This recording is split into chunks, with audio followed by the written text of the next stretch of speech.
আসসালামু আলাইকুম, সবাইকে আমার চ্যানেলে স্বাগতম আর সবাইকে শুভ সকাল। আজকে আমাদের হোটেলে সবার একটা পার্টি আছে, তো সেজন্য আমি রেডি হব। যদি আমি ঘুম থেকে আজকে অনেক দেরি করে উঠে ফেলছি, প্রায় 10টার দিকে উঠে ফেলছি, আর আমার 11:30টার মধ্যে হোটেলে থাকতে হবে। তারপর আমি উঠেই জামা বের করতেছি, তারপরে একটা ব্যাগ বের করতেছি, হিজাব বের করলাম যে এগুলোই পরে যাব।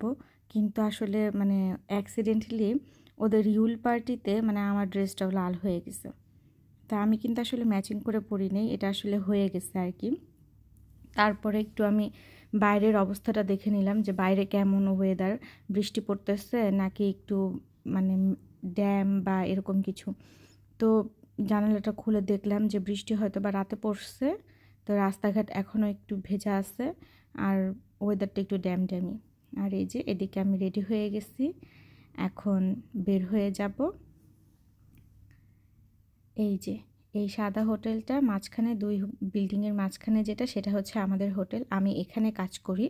আমাদের হোটেলটা প্রায় 5 তলা, আর এটার আশেপাশে হচ্ছে এরকম একটা পরিবেশ। আর এটা খুব পপুলার একটা জায়গা এখানের, যেটা নাম হচ্ছে গুস্তাফ।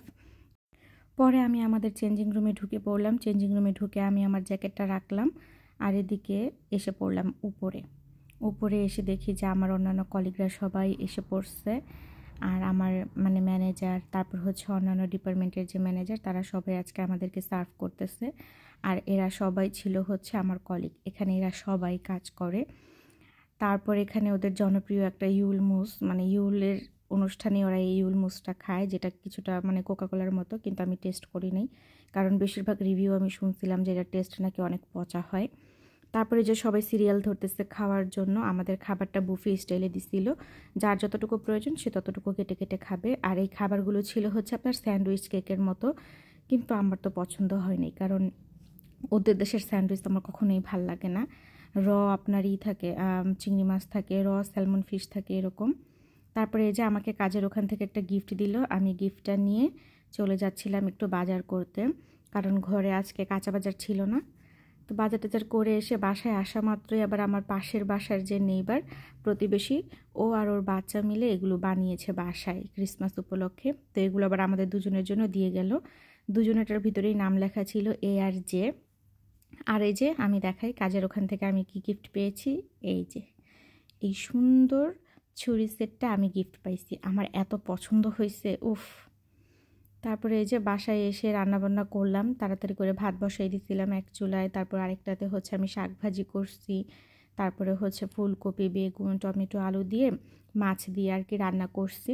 আর যেহেতু আমাদের মাছ খাওয়া হয় না, তাই আমি খুব অল্প পরিমাণ মাছ দিয়েই তরকারি রান্না করি, যদিও তরকারি অনুযায়ী মাছের পরিমাণ খুব কম হয়ে যায়।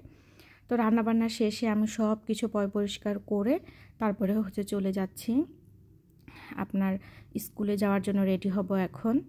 তারপর স্কুলে গেলাম, তো যাওয়ার পথে দেখি যে বৃষ্টি পড়া শুরু হয়ে গেছে। এই হলো ওয়েদার, ঠান্ডা নেই, একদমই ঠান্ডা নেই, কিন্তু বৃষ্টি পড়তেছে অনেক। এখন আর কি যেতে তো হবে, স্কুল মিস দেওয়া যাবে না, কারণ সপ্তাহে মাত্র আমি 2 দিনই পাই ক্লাস করার জন্য। আর এই যে ওই বড় বিল্ডিংটা হচ্ছে আমার স্কুল। এখন আমি রাস্তা পার হওয়ার জন্য দাঁড়াই আছি, আর এই যে এই বড় বিল্ডিংটা দেখতেছেন রাস্তার ওই পারে, সেটা হচ্ছে আমাদের স্কুল, যেটার নাম হচ্ছে কমভুক্স। স্কুলের কোনো নাম নেই, সবাই এক নামে কমভুক্সই বলে। তারপরে এই যে ঢুকতেই হচ্ছে এই রিসিপশনটা পাবেন, আর হাতের ডান পাশে হচ্ছে ক্যান্টিন আর বসার জায়গা। আর পুরো কমভুক্স জুড়েই বসার জায়গা আছে, জায়গায় জায়গায় অনেক সুন্দর করে আর কি সাজিয়ে রাখছে ওরা। এই যে এখানে অনেক সুন্দর করে সাজিয়ে গুছিয়ে বসার জায়গা রাখছে। তারপর সরাসরি হচ্ছে আপনার লাইব্রেরি আছে, আর বাম পাশের রাস্তা দিয়ে হচ্ছে দোতলা 3 তলায় আর কি যায় অন্যান্য মানুষরা ক্লাস করতে। তো লাইব্রেরিটা আপনাদেরকে অন্য একদিন ঘুরিয়ে দেখাবো। আর এই যে এখানে সব স্টুডেন্ট অপেক্ষা করতেছে টিচারদের জন্য, কারণ টিচাররা এসে দরজা খুলবে, তারপর হচ্ছে আমরা ভিতরে গিয়ে বসবো।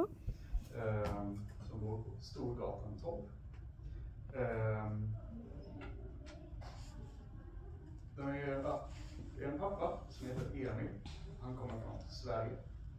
Sen är det mamma som heter Nora, hon kommer från Marocko.